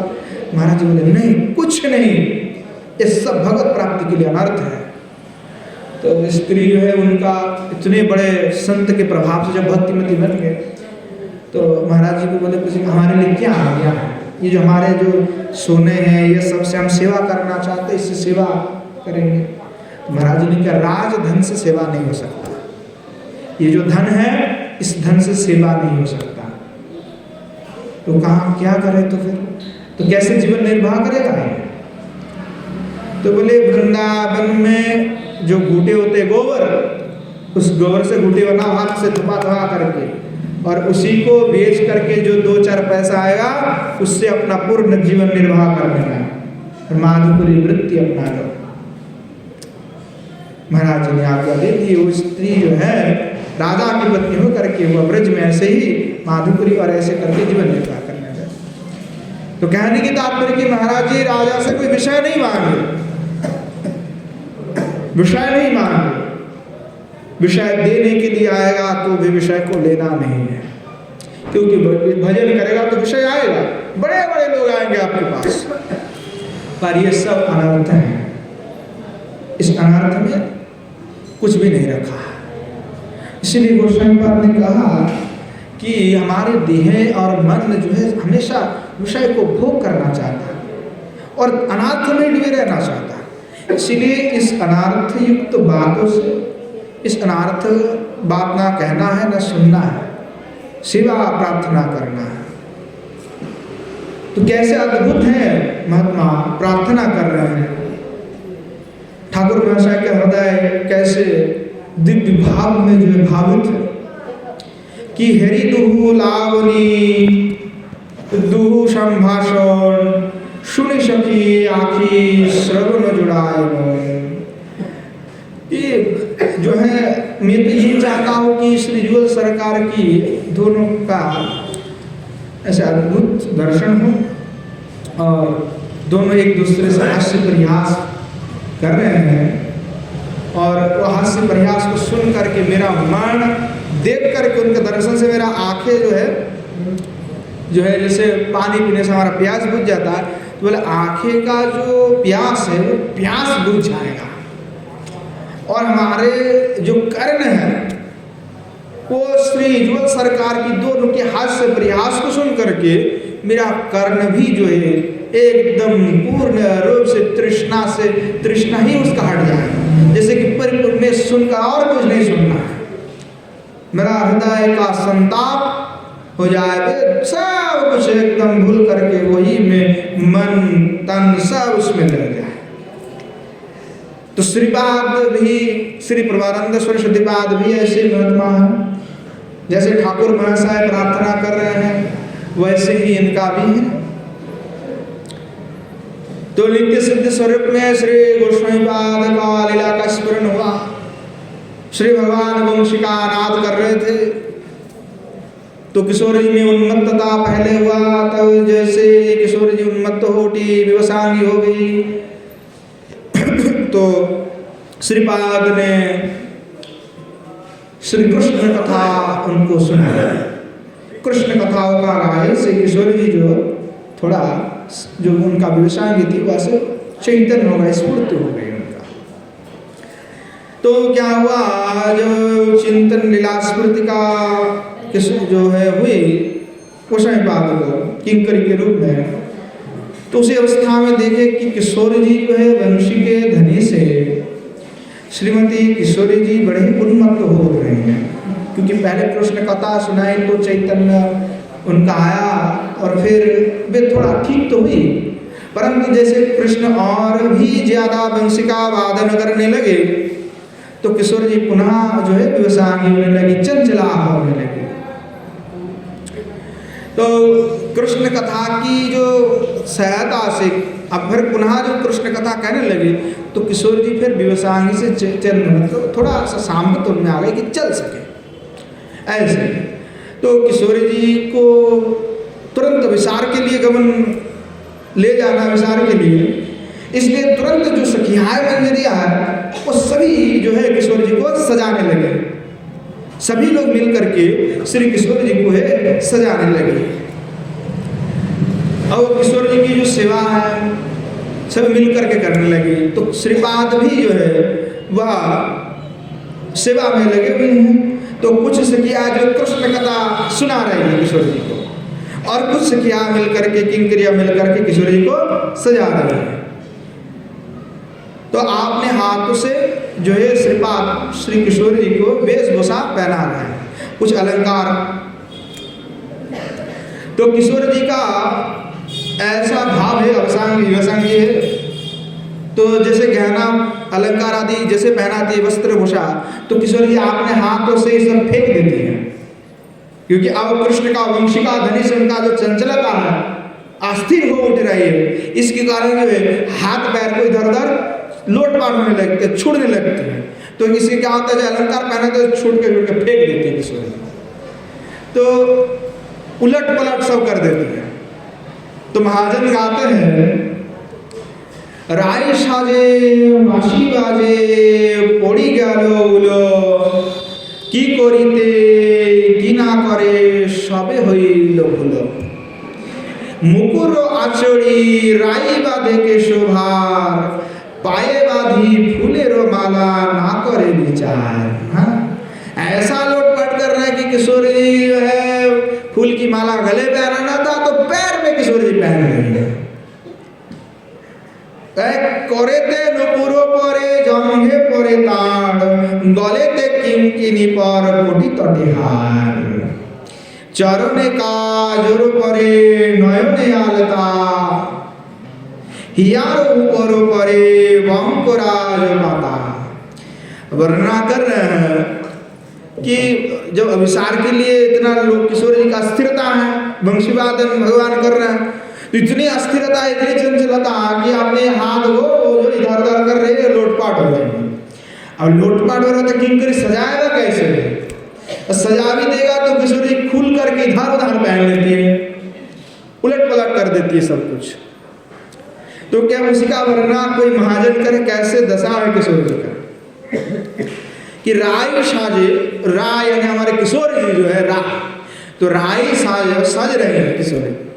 तो किस लिए सज रहे हैं कि वंशी बज रहे हैं इसलिए सज रहे हैं। पोड़ी गए उलू, और अब क्या है कि पहले श्री भगवान जो शाम को वंशी बदन कर रहे थे, अभी संध्या नहीं हुए थे, जैसे 5 बजे माते का 5 बजे भगवान वंशी का वादन करने लगे। तो इतनी जो है रात को में कैसे जाएगा, अभी तो दिख रहा है सब कुछ। तो सखी प्रवत देने लगी थी, 1-1.5 घंटा से प्रवत देने लगी थी। अब संध्या हो गया तो कृष्ण तो और भी ज्यादा वंशी बदन करने लगे। तो इसलिए कहा पोड़ेगा उलू, बंगाली में होता है ना वो जो दिया देते तो उलू उलू करते हैं, तो उलू उलू का जो शब्द है तो कहा कि उलू पड़ गया, अर्थात संध्या हो गया। अब सब अंधेरा हो गया, संध्या हो गया, तो आप तो जा सकते विसार के लिए, इसीलिए तोड़-जोड़ लगा दिए। सभी ने तोड़-जोड़ करे, चलो चलो चलो किशोर जी को सजाओ जल्दी, अब सब विसार के लिए जाना है। तो क्या है, और किशोर जी भी अस्थिर होने लगे। तो की कोरी की ना करे, अब क्या से क्या करे कोई समझ में नहीं आ रहा। तो सब ही लोग बोले सब कुछ गड़बड़ हो गया, सब गड़बड़। अब अद्भुत है, महादेव भी उस लीला का जो दर्शन कर रहे हैं, श्रीपाद भी दर्शन कर रहे हैं, वो तो साक्षात बैठे हुए तो बोल रहे हैं कि ऐसा अद्भुत है कि जब वो किशोर जी का ऐसे मुकुर आचोड़ी राई बाधे केशभार, अरे भाई जो केश है उसमें क्या बनना था, खोपा बनना चाहिए फूलों का। अब वहाँ पे किशोर जी जो मुकुट है चूड़ा है वो पहना दिए, जब पहनाई तो इधर है कि तो किशोर जी क्या है खुल करके अपने इधर ही लगा रही है। तो कहे राय बदे के सुभार, अब क्या है मुकुर भाई में भार हो जाता है, और वो क्या है उल्टा सीधा सब पहन रहे, मतलब पाए बाधे फूलेरो माला, जो गले में पहनना था पैर में पहन रही है किशोर जी खोल करके, क्योंकि उनको तो कुछ विचार नहीं रहा, अब जाना है।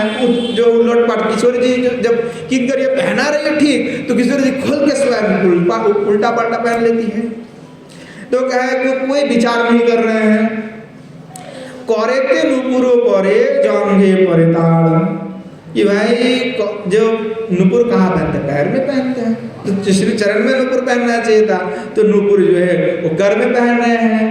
हाँ, नुपुर को हाथ के अंगूठा मान करके पहन रहे, तो पैर के कर में पहन रही है किशोरी जी। ऐसे जो है किशोरी जी उल्टा पल्टा कर रही हैं। जो तार है वो क्या जंगल में पहन रही है। वो कहने लगे गलेते किंकिनी परे कोटी तटे हार, और गले में जो है किंकिनी के ऊपर ध्यान कर रहे हैं किशोरी जी। अब कोटी तटे हार, अब कोटी तटे कोमर में तो बिछा बांधते हैं, हाँ कोमरबंद बांधते हैं, वो ना बांध करके किशोरी जी क्या बांधने लगे, जो गले का जो हार है वही बांधने लगी। ऐसे अद्भुत रूप से किशोरी जी उलट पलट कर रहे हैं। अगले चौरोने काजोरो पोरे नयने आलता, बड़ा अद्भुत है हमारे किशोरी जी। बोले क्या है कि जो आलता है वो तो पैर में पहननी चाहिए थी, चरण में, उसी को नयन में पहन रही है। और जो नयन में काजल लगानी थी वो कहाँ है, तो चरण में लगा रही है किशोरी जी। तो हमारे राय जो है हमारे किशोरी जी ऐसी इतनी अस्थिरता से है, इतने अस्थिर है, इस अस्थिरता के कारण सब कुछ गड़बड़ करके उलट पलट कर रहे हैं। क्योंकि जल्दी जाना है, हमें मिलन होना है श्याम सुंदर से, तो भागी भागी जाना है, तो क्या करें, तो सब उलट पलट हो जाती है। तो ले हियारो ऊपरे परे बंकुराय पाता, और जब हृदय में बंकुराय पाता बहन सब उलट पलट हो गई। तो जो किंकरिया है वो क्या करे, किशोरी जी को कैसे संभाले? संभाल करके तो कुछ कर ही रहे थे, पर किशोरी जी तो और भी टाइम लेट करा दिए। जाना था जल्दी में, और किशोरी जी इतने उल्टा पलट कर दिए कि वो क्या करें। तो अभिसार के समय श्री किशोरी जी की ऐसी विस्मृति हो जाती है अंग प्रत्यंग आदि की, क्योंकि उनको केवल एक ही चिंता होता है कि कृष्ण के पास जाना है, पहुंचना है कृष्ण के पास। तो और कुछ अपना दिमाग में नहीं, कुछ याद ही नहीं रहती किशोरी जी का, विस्मृत हो जाती है। इसीलिए वेशभूषा का जो है विपर्जय हो जाता है, सब गड़बड़ हो जाता है। तो श्रीपाद जो है किंकरी रूप में विराजमान है किशोरी जी के पास। तो अलंकार आदि सभी किंकरी फिर क्या करती है, चार पांच सभी किंकरी जो है किशोरी जी को पकड़ती है कि किशोरी थोड़ा स्थिर हुई है, और कृष्ण कथा सुनाने लगती है। और क्या करती है कि वो सभी जो फिर वो भीगा हुआ कपड़ा लेकर के वो आके से आलता को पोंछ लेते हैं, हाँ पैर से पोंछ लेते हैं। किंकरी का सेवा तो है, तो किंकरियों की बड़े आनंद हो रहा है कि किशोरी जी कैसे अद्भुत रूप से है। तो कहा कि किशोरी आप मत कुछ करिए, आप बस बैठे रहिए शांत होकर के। तो शांत होने वाला तो है नहीं किशोरी जी, हाथ को लोट पाट करके तो सब किंकरी मिल करके पकड़ करके जहाँ जो पहनाना था वो सब जो है पहना देती है। श्री किशोरी जी की जय। तो ऐसे जो है किंकरिया है जो, तो किंकरिया मिल करके जो ऐसे पढ़ते, किंकरी को बड़े सेवा मिल जाता है, और बड़े अद्भुत रस है। मैं वो तो सुनने में इतना रस है, तो करने में कितना रस होगा। जब कभी मिलेगा शिव ऐसे मिल गया तो कितने रस मिलेगा, ऐसे देखने में भी तो बड़े आनंद आएगा। सभी मिल करके जब किशोरी जी को पहनाते हैं, तो वंशी की ध्वनि से और भी आकर्षण बढ़ रहा है। तो स्पष्ट रूप से श्री भगवान जो है राधा नाम लेकर के अब बंसी बजाने लगे।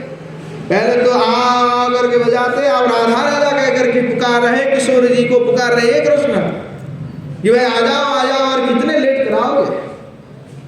जब इतने जब बजा रहे बंसी, तो श्रीमती क्या स्थिर रह सकती है? श्री भगवान बंसी बजाए और श्रीमती किशोरी जी बैठी रही, ऐसे थोड़ी हो सकता है, कभी होगा ऐसा? तो अब बंसी का वादन हो रहा है, तो श्रीमती किशोरी जी अस्थिर तो रह नहीं सकती। धैर्य की जो बात है वो पहले से टूटा तो और भी टूट गया, टूट के बिखर हो गया, एकदम चूर चूर हो गया। हाँ वो क्या है, तो कहती है किशोरी जी आप सखियों से कहने लगे, किंकरियों से क्या कह रहे किशोरी जी कि कहिबो रे सखी इहो दुख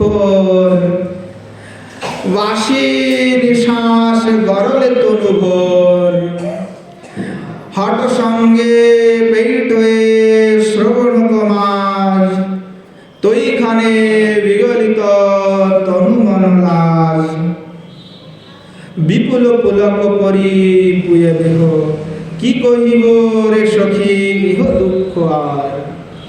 अब कहने लगे कि ये सखी और क्या कहूँ मैं अपने दुख की बात, क्या कहूँ सखी, मन में इतने दुख हो रहा है कि कहते कहते किशोर जी को जो है जैसे श्रीमन महाप्रभु के गद गद रुद्ध हो जाते हैं, कंठ अवरुद्ध हो जाते हैं, ऐसे किशोर जी में अवरुद्ध हो रहे हैं, उनकी कंठ रोध हो रहे हैं।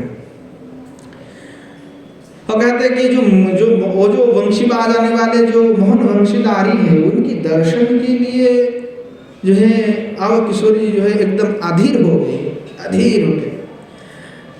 और अधीर होकर के ये कहने लगे कि कोई वो दुखेर कथा, यानी किशोर जी कह रहे कि मैं क्या कहूँ अपने दुख की बात सखी, वाशी निशार गौरव लेते अनुभव कि वंशी का जो धनी है वो विष है, और उसको पान करके मेरा तनुभोर, मेरा हृदय जो चंचल हो गया। जैसे विष पान करने से क्या होता है, तड़पते हैं ना लोग, गरल की पान करना होता है तो क्या तड़पता है लोग, तो जो है ऐसे तड़प रहे थे। तो कहा कि ऐसे तड़प रहे वो जो कृष्ण का वंशी का धनी को श्रवण कर, क्या करे कि पुलक हो रहा है, अब मेरा लज्जा भय सब दूरीभूत हो रहा है, सब कुछ भी पुलक पुलक पूरी पूरे देव। आप कहेंगे शरीर में पुलक हो रहा है, रोम रोम जो सीधा हो रहा है, आप तो हमें चलना ही। तो ये देख कर के किंकरी के रूप में हमारे जो गोस्वामी पाद है वे किशोर जी को कहते हैं, किशोर जी आपकी जैसा कृष्ण आराधना, कृष्ण की सेवा, कृष्ण से प्रेम और कोई नहीं कर सकता। ऐसा कोई नहीं है जो आपके जैसा प्रेम दीवानी हो, कृष्ण के प्रेम में इतनी दीवानी हो। तो बांसुरी की जो सुर है, जो धुन है, उसमें कामना स्पष्ट है कि किशोर जी को पुकार रहे हैं कृष्ण, स्पष्ट रूप से पूरा राधिका राधिका किशोर जी का नाम लेकर के राय राय कह करके जो है श्री भगवान पुकार रहे हैं। तो किंकरिया कह रहे कि और क्या विलंब करना है, किशोर जी कहने लगे आप क्या विलंब करना, विलंब किस लिए, चलो अभिसार के लिए चलो, अभिसार के लिए चलो, हमें ले चलो ले चलो। तो जो है किंकरिया कहने लगे कि आप जो है अभी जिस भाव दशा में है, एक तो आप भाव दशा में तनु भोर हो, आपका जो वंशिका धनी है उससे आपके हृदय में जो प्रेम रस की प्राचुर्य है, इससे आपका शरीर भारी हो चुका है, अब चलने में असमर्थता विवशांग हो गई है। तो इसलिए कहा कि आप जो है द्रुत चलने में असमर्थ है, इसीलिए आपके द्वारा द्रुत चलना संभव नहीं है। इसीलिए मैं किशोरी कह रहा हूं कि अभी अभी निकल चलो, क्योंकि जाते जाते पता नहीं रात्रि ज्यादा हो जाएगा तो श्याम सुंदर वहीं पे रोने लगेगा, फिर बंसी बजाते बजाते बेचारा थक जाएगा। हाँ, इसीलिए जल्दी जल्दी चलो, क्योंकि आप भारी है आपकी शरीर, आप चल नहीं पाओगे, जल्दी शीघ्रता से चलो, शीघ्रता से चलो। तो कहा कि आओ जब चलते हैं ना किशोर जी, तो कैसे मंत्र गति गज गज मत गज हस्तिनी के भांति ऐसे ही धीरे धीरे चलते मंत्र गति से। तो कहा कि देखो श्री भगवान तो किशोर जी बड़े अद्भुत धनी का बया रहे हैं, पर आपके मन में तो चलने की इच्छा अभी है कि अभी पहुंच जाओ, पर आप पहुंच नहीं सकते, क्योंकि धीरे धीरे मंत्र गति से आप जो है चल रहे।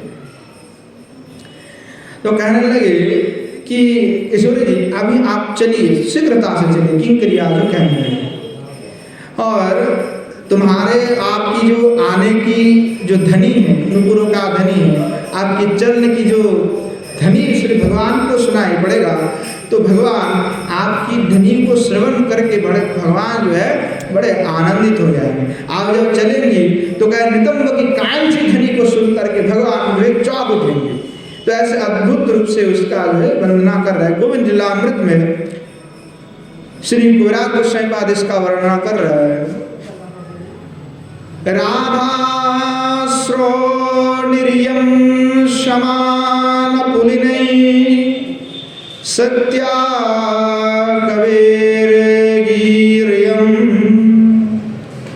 यद्वे यमुना कांची मरालिततिः नोचे तत्र हरेर्मन नटवरो श्रीरासलास्यं कथं स्वाभिर्वृत्तिसखी नटिभिर्निशं कुर्वात्र विश्राम्यति।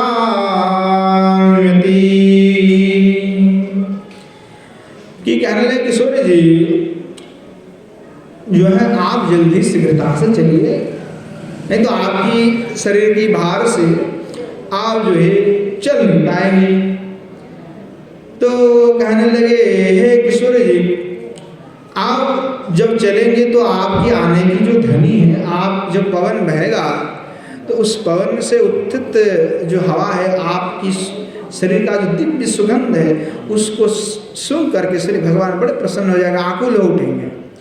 तो जल्दी जल्दी चलिए, जल्दी चलिए। और यहाँ श्री श्याम सुंदर आपके लिए अपेक्षा कर रहे हैं, तो चलिए जल्दी चलिए। कहने लगी किंकरी कह रही किशोर जी से कि किशोर जी आपकी अविसार के ऐसी माधुरी है कि आपकी हर पदक्षेप के साथ जो नुपुर का सुमधुर जो ध्वनि उत्थित होता है उससे मानो चारों ओर गुंजन उठता है। जैसे भौरा भावा करके घूमता है तो उसे एक अद्भुत ध्वनि होगा, माने हजारों सैकड़ों भौरा घूम रहा तो भावा करके गुंजन होगा। ऐसे आपकी हर पदक्षेप में ध्वनि उत्थित हो रहा है और चारों तरफ मानो कि गुंजन उठ रहा है ध्वनि से। और कहने लगे कि आपकी पाद पद्म के जो अपूर्व शोभा है, श्री चरण कमल की जो सेवा है वह देख करके और आपकी जो चलने की जो नुपुर की ध्वनि है वो भी गुंजन है। तो इसके कारण जो मधुकर है, जो मधु पे जो भौरा है, जो असली भौरा है, वो ये समझेगा कि शायद ये कोई पद्म है और इस पद्म के जो अंदर जो मधु है इसके कारण यहाँ पे अनेकों भौरा इस मधु को पान करने के लिए उसके साथ चल रहे हैं। इसीलिए जो सही में भौरा है वो भौरा भी इस ध्वनि को श्रवण करके कुछ भौरा है, इसीलिए और अनेक भौरा जो आकर के आपकी पद के श्री चरण के आसपास ही घूमते रहेंगे कि हमें मधु का पान करना है। तो वो ब्रह्मवश श्री किशोर जी की श्री चरण कमल, आपकी चरण कमल को पद्म का सदृश मान करके ब्रह्मवश आपके जो चारों ओर घूमते फिरेगा। तो बड़ा अद्भुत है, कैसा माधुर्य किशोर जी के श्री चरण कमल का कि नुपुर के गुंजन से जो सही में रो रहा है वो आप चले आएगा। जैसे क्या होता है कि मधु लेने के लिए एक पुष्प पर एक भौरा गिरेगा आएगा तो दूसरे भौरा भी आएगा लेने के लिए, उसको पता है कि यहीं पे मधु है, तो धीरे धीरे सब आ जाता है। फिर तो इसी प्रकार से जब किशोर जी की ऐसी ध्वनि को श्रवण करके एक आएगा तो दूसरा आएगा, तीसरा, तो चारों ओर घूमते रहेगा। तो महाजन क्या कह रहे हैं, चलते चरणेर संगे चलो मधुकार मकरंद पान की लोभे सौरभे उन्मत धरणी चुंबये कत जहाँ जहाँ पद चिन्ह शोभे। तो किशोर जी चल रही है तो किशोर जी के साथ में मधुकर भौरा चल रहे हैं कि जहाँ किशोर जी के श्री चरण में जो है मधु है। तो कहने लगे मकरंद पान की लोभे, भाई भौरा किस लिए चल रहे हैं? बोले मधु को पान करने के लिए, मकरंद पान करने के लिए चल रहे हैं। बोले सौरभे उन्मत, कि किशोर जी की जो श्री चरणारविंद से जो सौरभ निकल रहे हैं उस सौरभ से वह पुलकित हो रहा है भौरा और इसलिए भाग रहे हैं। तो किशोर जी जहाँ जहाँ चरण रख रहे हैं, जैसे चरण को उठाती है तो वहीं पे जो है ऐसा रस का विस्तार हो जाता है, मधुर रस का, क्योंकि विसार के लिए प्रेम रस में जो उन्मत्त है तो वहीं पे जो किशोर जी की चरण की चिन्ह पड़ रहा है तो वहीं पे कुछ मधु जो है चुंबन ले रहा है, उनको लग रहा है कि ये पे मधु गिरा है। सही में प्रेम रस गिर रहा है हर पद्म से। तो प्रेम रस को मधुब जो है वो पान कर रहे, कैसे सौरभ है गुणमतो धरणी चुंबय कतो, बोले एक बार नहीं बार बार मधुब चुंबन कर रहा है उसको। जहां जहां पद चिन्ह शोभे, जहां जहां श्री किशोर जी की पद चिन्ह देख रहे हैं मधु, वहीं पे वे चुंबन कर रहे हैं। तो यह क्या है, इसी प्रकार से जो कुंज में संकेत कुंज में भी जब अभिसार होता है तो इसी प्रकार से भी होता है। तो इधर क्या हुआ, किशोर जी ऐसे अभिसार के लिए अपने सखी वृंदों के साथ जो है गमन कर रहे हैं। सखी वृंदो जो किंकरिया है सबके साथ मिलकर के श्री भगवान श्याम सुंदर से मिलने के लिए जो है गमन कर रहे हैं। तो आपने रसमाधुर्य से, आपने विरह तत्व जो श्री भगवान कृष्ण हैं उनको शीतल करने के लिए, उनको संताप से मुक्ति प्रदान करने के लिए किशोर जी जो है चल पड़ी। तो कहने लगे किंकरी, जाते जाते जो है किंकरी को कह रहे, किंकरिया सखी सब वार्तालाप कर रहे हैं, किशोर जी को कह रहे हैं किशोर जी आप जब श्याम सुंदर से मिलेंगी तो श्याम सुंदर से मिलने पर जो आपकी विकास की छटा होगा उससे हमारे सभी सखी मंजरियों का हृदय जो है संतप्त हो जाएगा, शीतल हो जाएंगे। आप दोनों की जो मिलन होगा उस दिव्य छवि का दर्शन करके हमारे सभी सखी किंकरियों का मन जो है शीतल हो जाएगा। हे किशोर जी जल्दी चलो जल्दी चलो। किशोर जी चल रही है तो उनको जो है सभी किंकरियां मिलकर चलिए चलिए चलिए जो है हिम्मत दे रहे हैं कि चलिए चलिए। तो किशोर जी को कहने लगी किशोर जी चलिए चलिए। तो किशोर जी चल पड़ी। अब क्या है कि किंकरिया तो कहने लगे चल पड़ी, और क्या कि गुरुजन भी हैं, जटिला कुटिला है, सब तो है, तो कैसे जाएंगे, चल तो पड़ी। अगर सामने आ गई मार्ग को रोक लिए तो क्या होगा, तो आगे जो है वो क्या होगा वो तो हम आगे आस्वादन करेंगे, ऐसे समय हो चुके हैं तो आज यहीं पे रखेंगे। दो गोस्वामी प्यार जो है इस प्रकार से किशोर जी को जो है प्रार्थना करने लगे, कहने लगे कि कैसा अद्भुत आपका मिलन होगा। तो यहाँ पे श्रीपाद के ऐसे प्रार्थना जो इतने माधुर्यता से परिपूर्ण है, अद्भुत माधुरी युक्त प्रार्थना, और जो लीला का स्फुरन हो रहा है ये भी अद्भुत है। कभी सुने नहीं ऐसे लीला कोई भी, ऐसा अद्भुत लीला पूर्व में कोई ना सुना है ना तो कभी कोई जानता है, तो ऐसे अद्भुत है। तो स्वरूप आविष्ट होकर के लीला चिंतन में श्रीमती किशोर जी की शब्द स्पर्श सब कुछ का अनुभव प्राप्त कर रहे हैं। तो लीला का स्फूर्ति एक ऐसा अद्भुत है कि व्यक्ति जो है श्री भगवान से मिल रहे कहाँ पे, तो लीला चिंतन में, और लीला चिंतन में ही मिल करके स्फूर्ति में ही जो भगवत दर्शन भी कर रहे हैं, स्पर्श भी कर रहे हैं, उसका अनुभव भी हो रहा है। तो स्वरूप आवेश में जो मिष्टता है, जो मिठास है, जो मिठापन है वो और कहीं पे नहीं, अर्थात लीला रस की जो अनुभूति है, जो उसमें रस है, उस रस माधुरी के सामने और कुछ टिकता भी नहीं है, इतना मिठास है। तो श्री किशोर जी की श्रीचरण में वे साधक रूप में प्रार्थना कर रहे हैं और लीला का स्वादन जब हो रहा है तो लीला का दर्शन कर रहे हैं। तो किशोरी तो चल पड़ी, पर सामने हो सकता है कोई बंधक आएगा, तो बंधक आएगा तो क्या होगा, तो क्या किशोर जी जा पाए, तो हम आगे उसका आस्वादन करेंगे। आज यही पे विश्राम देते हैं। जय जय श्री राधे श्याम निताय गौर।